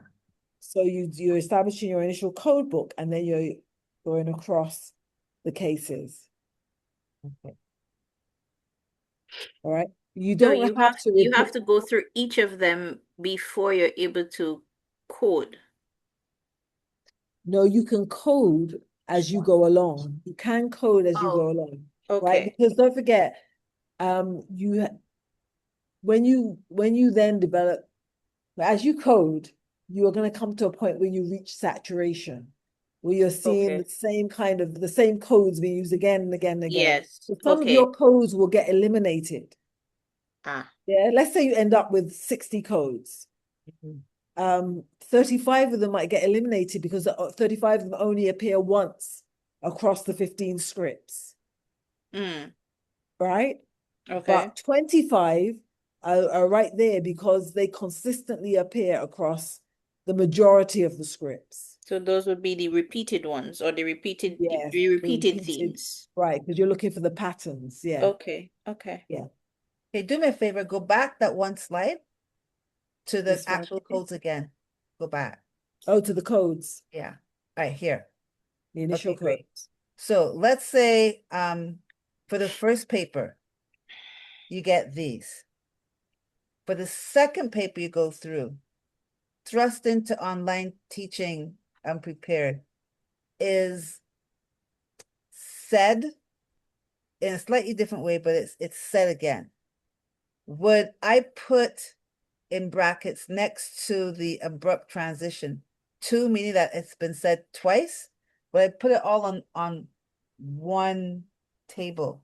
Or should I do a table for Okay, each paper? so this is where you have to read and come to an understanding of it for yourself. Mhm. Different people do it in different ways. That's the truth. Ah, okay. Okay, but creating the code book, some people will use numbers, a number and letters. Some people will use shortened versions of the actual terms. So it does vary. The first stage, I always say it's better to use as much of the words as you can, because Mhm. then it's also easier to trace back. Okay. Right. The more organized and systematic you are about the process, the better it is, because it's easier to trace back. So you have, abrupt transition, you might have in your final table, you might have a table that just says abrupt transition, and then it has P1 and the quote that represents that. So it might be thrust into online teaching unprepared. P2 may have said, I just felt like it dropped down on me, right? And you've interpreted it as being abrupt transition, right? So that P2 said that. P15 may have said, I felt overwhelmed. All this information was coming at me as it pertained to online teaching. Okay. Yeah. Right. So you're extracting those quotes and putting them, they're the raw data to support this initial code. Right. All right. Okay. So what you're Right. actually doing is refining your process as you go from step to step. So then when you go from step 2 to step 3, you're refining it further now to actually have a titled theme which conveys a concept and it's descriptive in its, well, a concept, and it explains an explanation of what it means. Okay? Right. All right. Now I see we can't have 100 of those. Yeah, oh yeah, yeah. You know, people have massive code books. It's not anything unusual. It's right. Interpretive phenomenological analysis framework, right? So this is the last of the three, IPA. So the first step is to extract from the transcript. Okay. What am I to extract? This is your extract from the transcript. I'm using a different one now. I did think it would have been fair for my students to be at a disadvantage. I had to learn as quickly as possible. Some of them only had parents' phones. I even had to show them how to change the background. So just going down a little bit further on that same quote. So the exploratory step 2, you're writing exploratory comments, okay? And remember now, I stress that IPA is concerned with understanding how individuals make sense of their lived experiences, right? So instead of coding purely patterns, as you would do for thematic analysis, what you're doing here is you're trying to explore the meaning behind what the participant is saying, all right? So what she says something that implies that she didn't want her students to be disadvantaged.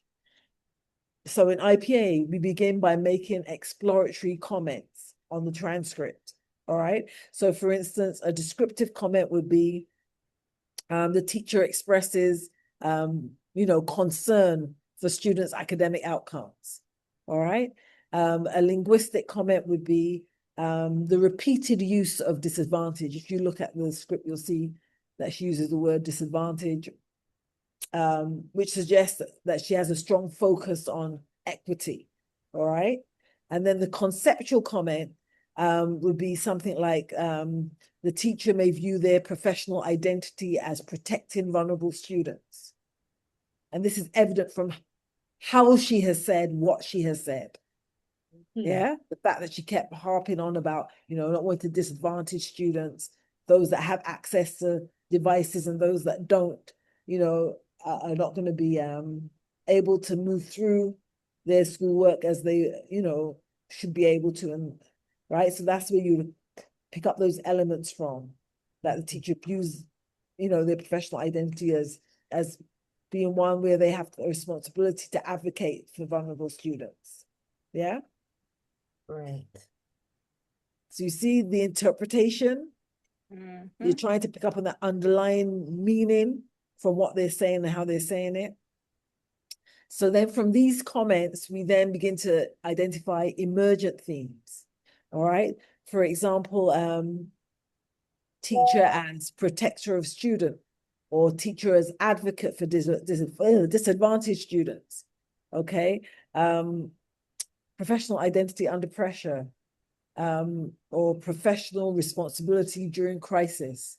So feeling a responsibility to learn quickly how to use this online tool.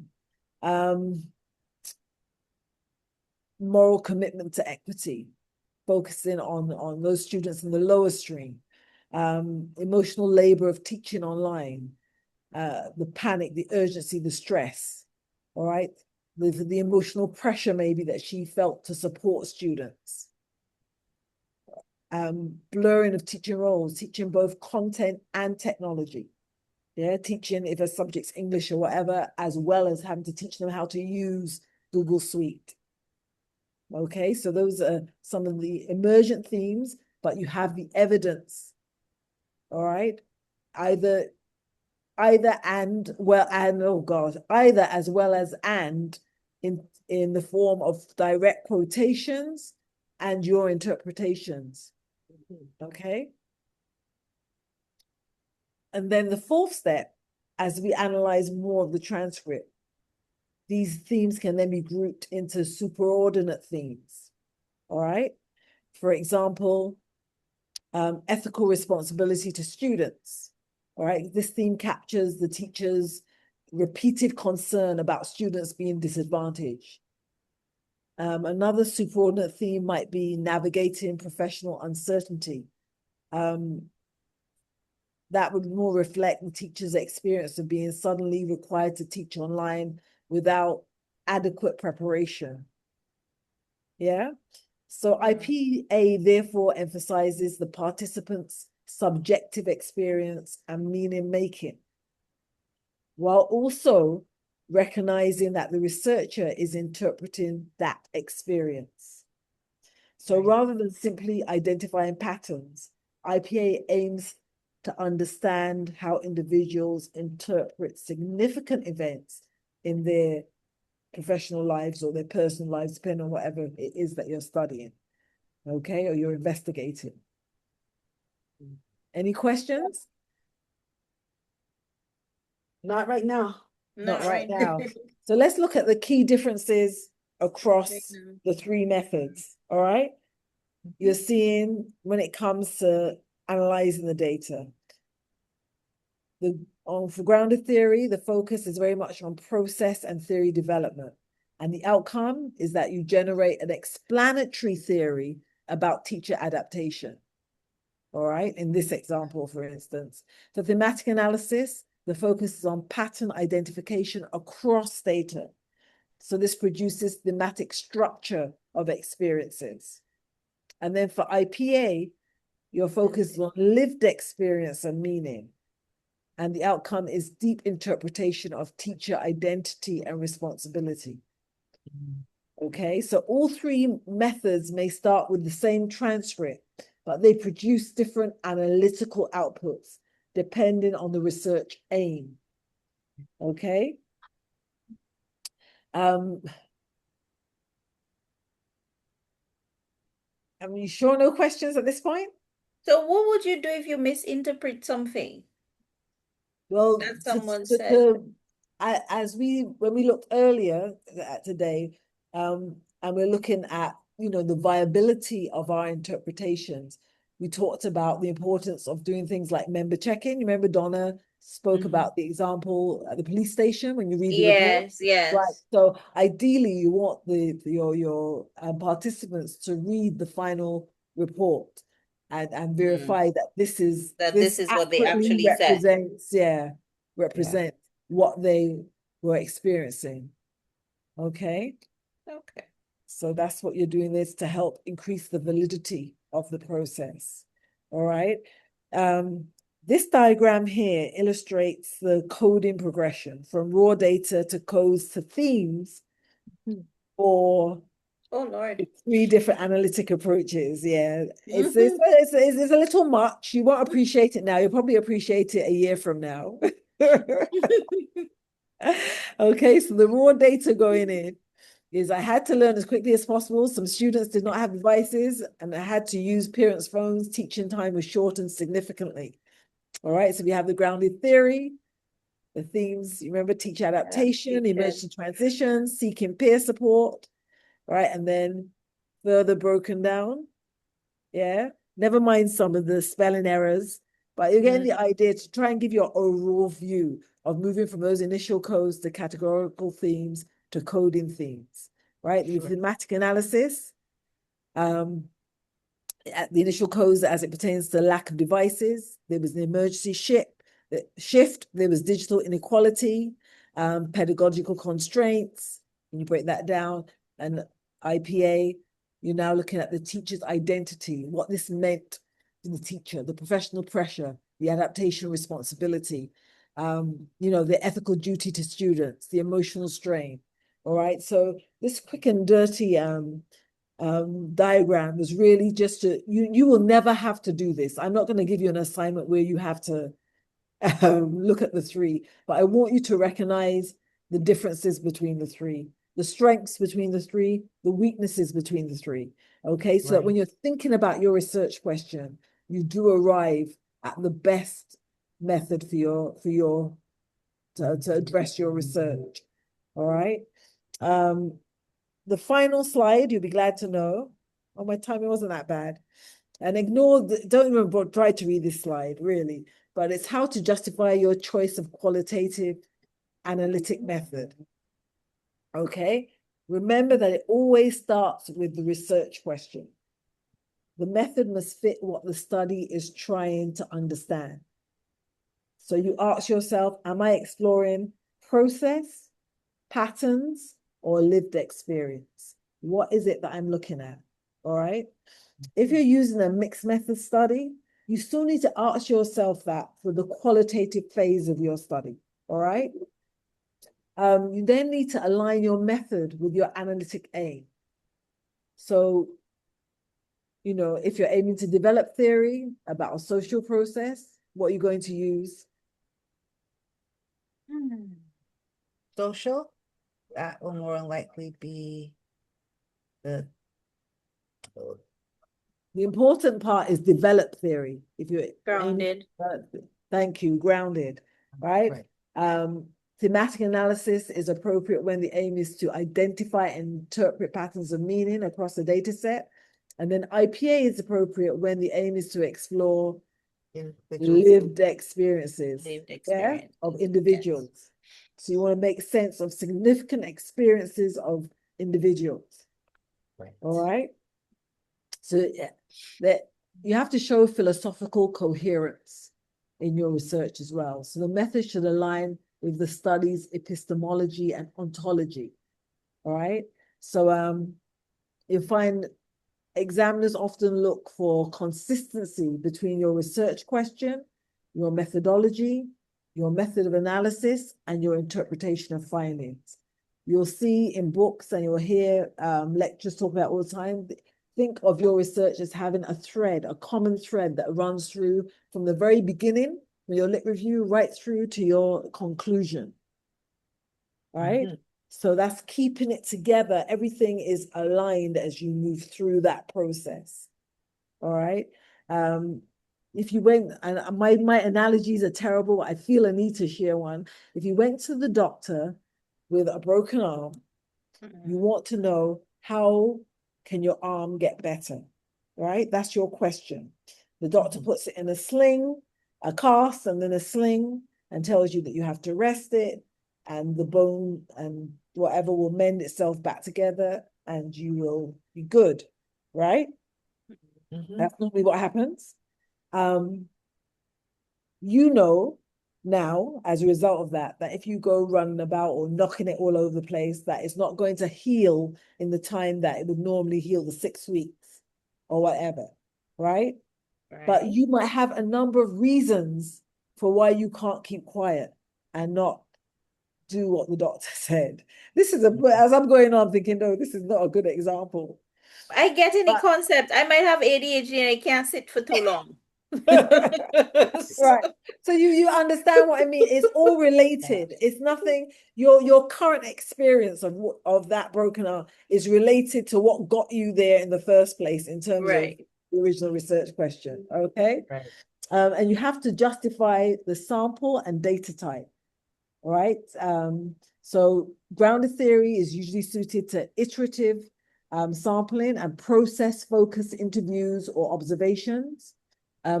Thematic analysis is usually suited to flexible use across interviews, focus groups, open-ended responses and documents, while IPA is suited to small, purposive samples and rich, detailed interview data. Okay. So you have to be able to explain what the method allows you to produce. Grounded theory allows you to produce a conceptual or an explanatory model for what you're looking at. Thematic analysis produces a thematic account of shared meaning among a group of people.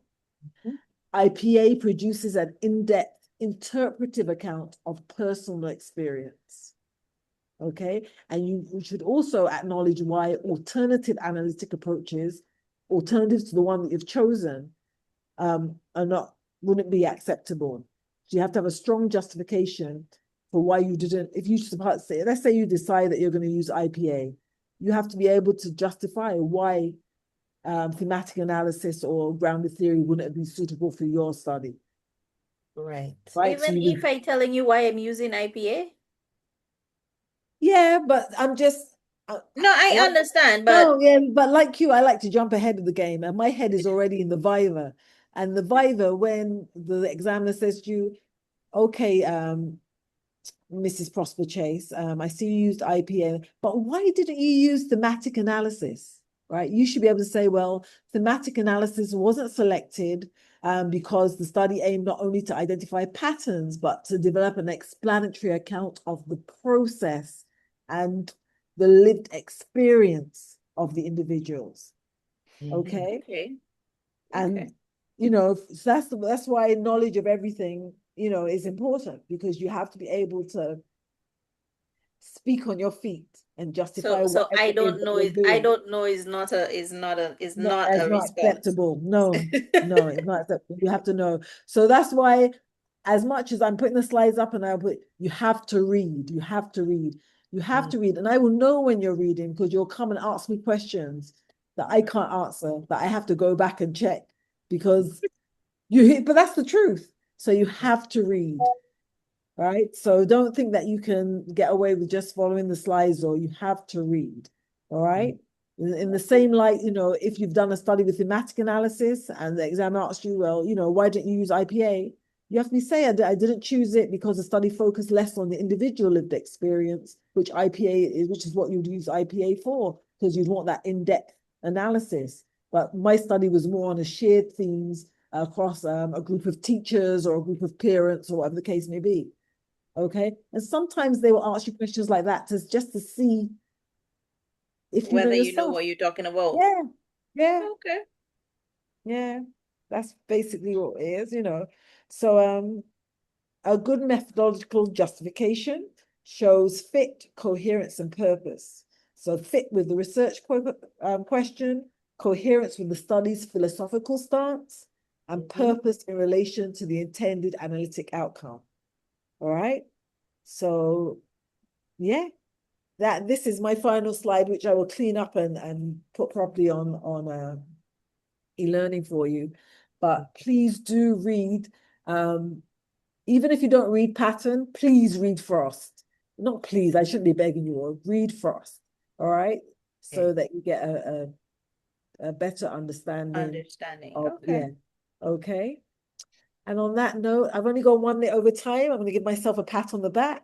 Thank you very much, Yay! ladies. Okay. I will look at what you sent in terms of the homework and give you feedback on that. And Okay. yeah. And I so will send you mine tonight because I wrote okay. mine on a book. I did not. I No will put it on problem. the computer, so I'll send it to Okay. you. No problem at all. That would Mine was that would be late tonight because bedtime is at No. 8, and after I deal with the little person, yeah. Okay. So that'll be Yeah. later tonight. All and right. I wrote mine before I got all this information, so it's not quite how Okay. No problem. but it just is what it is. Yeah, it's a learning activity. So we have Definitely. to learn from it. Okay. All right. All Thank you right. so much. Good night, everyone. Okay, Bye. Night. bye. Bye.